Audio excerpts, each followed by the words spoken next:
guys, welcome to UpStreet Online. My name is Sabrina, and I'm very grateful to see you. And not just because all month long we've been talking about gratitude. We've been diving into a verse this month that helps us remember why we should always be grateful to God. This truth is so important that we want you to learn it, lock it, and live it. So, one more time, let's learn it. Hey everybody, let's learn this verse together. Give thanks to the Lord, for he is good, his love endures forever. 1 Chronicles 16:34. Grab a cup, let's do this. Give thanks to the Lord, for he is good. His love endures forever. Give thanks. Give thanks. Give thanks to the Lord, for he is good. His love endures forever. Give thanks. Give thanks. Give thanks to the Lord, for he is good. His love endures forever. Give thanks. Give thanks. Give thanks to the Lord, for he is good. His love endures forever. Give thanks. Give thanks. Love that verse, because it helps us remember that God's love for us will never end. He loves us always, forever, no matter what, and he's so good to us. That's why we always need to be thankful and show gratitude to God, because his love is awesome. Hopefully this month you're able to take this truth from God and learn it, lock it, and live it. Check this out. So get this. This morning, my dad asked if I could rake some leaves. He said if I raked the entire yard, he would take me to get ice cream this afternoon when I was done. But an hour before, my sister came to help. Like, whatever, okay. But I'd been raking the entire day. So when I got done, my dad took both of us to the ice cream place. Now I'm thinking, if my sister worked for an hour and is getting ice cream, then certainly I should get a huge banana split since I worked the entire day. But no, we got the same exact size. Shouldn't I get more? I worked harder and longer.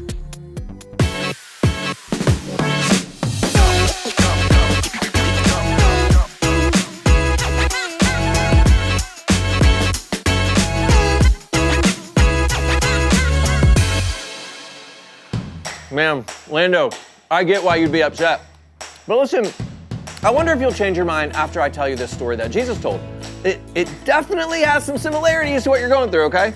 So listen, Jesus often told people stories to help them understand what he was teaching. And this particular day, he wanted his friends to learn about gratitude. So Jesus said, hey, imagine there's a guy who owns a lot of land and it's full of vineyards. I don't think this is gonna work. 1 second. What about,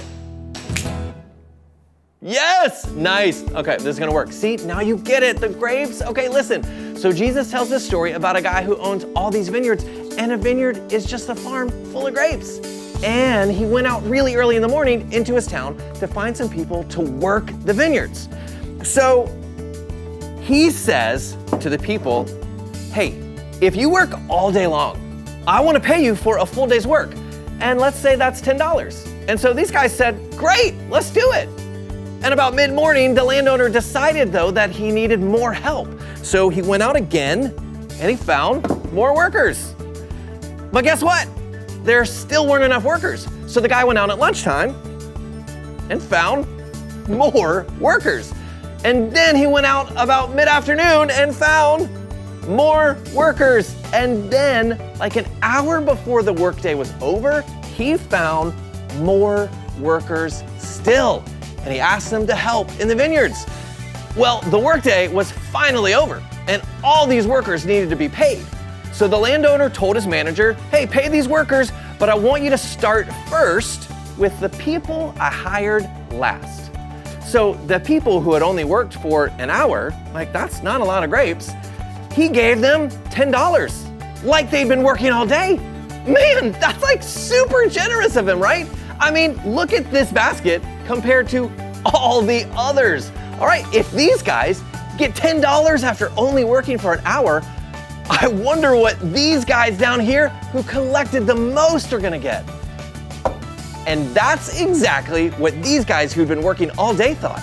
So when it was their turn, they held out their hands and the manager gave them the same as everyone else, $10. In fact, every worker got the same exact amount. Now, these guys who had worked the longest, they couldn't believe it. They got upset. They complained to the landowner and said, "This is so unfair. Like, we worked the most. We worked longer and harder than anyone else in this entire line. Don't we deserve more than what they got?" And the landowner told them, "Hey, this morning you said you would work for $10. That's what I'm giving you.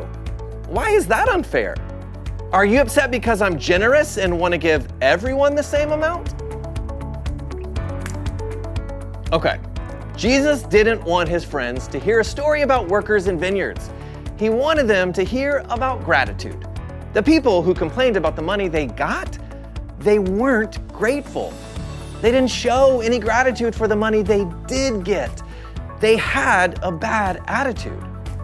But that never happens to us, does it? I mean, listen, if you're like me, you've said, "That's not fair," at some point in your life. Maybe you even said it this week.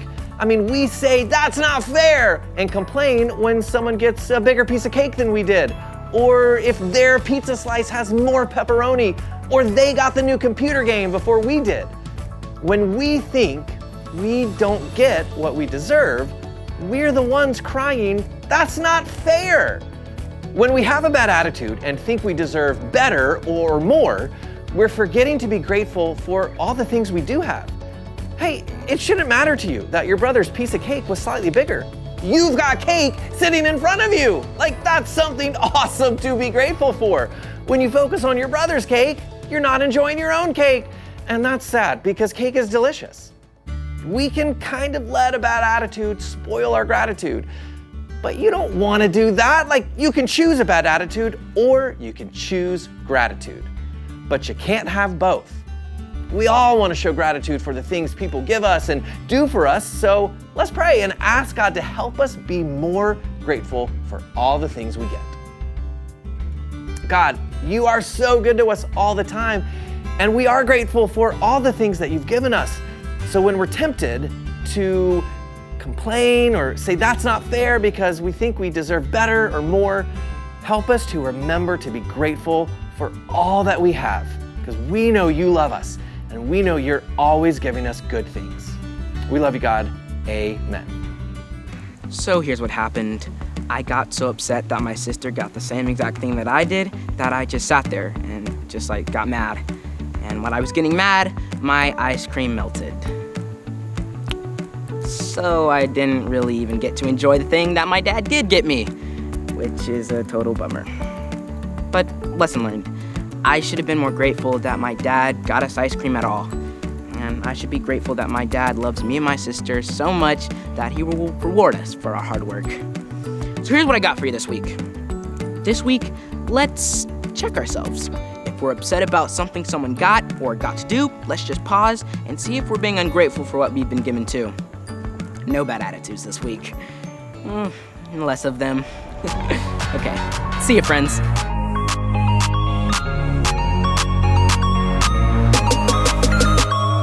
This is how we know what love is and how it shows. God, you gave your only son, Jesus, for everyone. There's nothing like your love, love.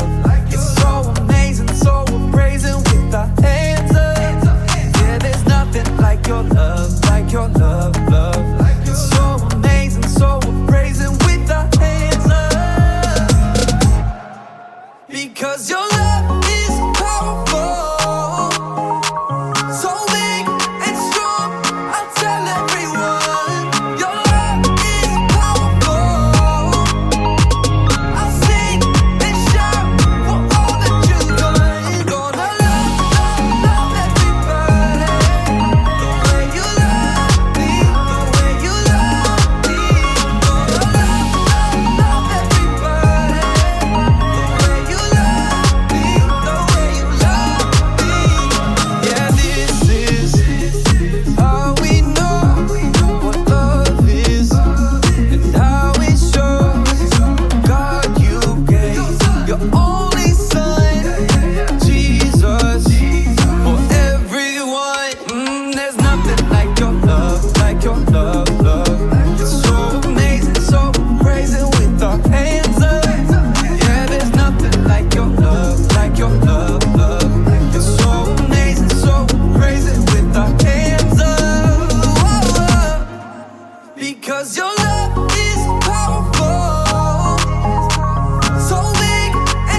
my friends, love everybody like Jesus did. I'm gonna love all my neighbors, love all my friends, love everybody like Jesus did.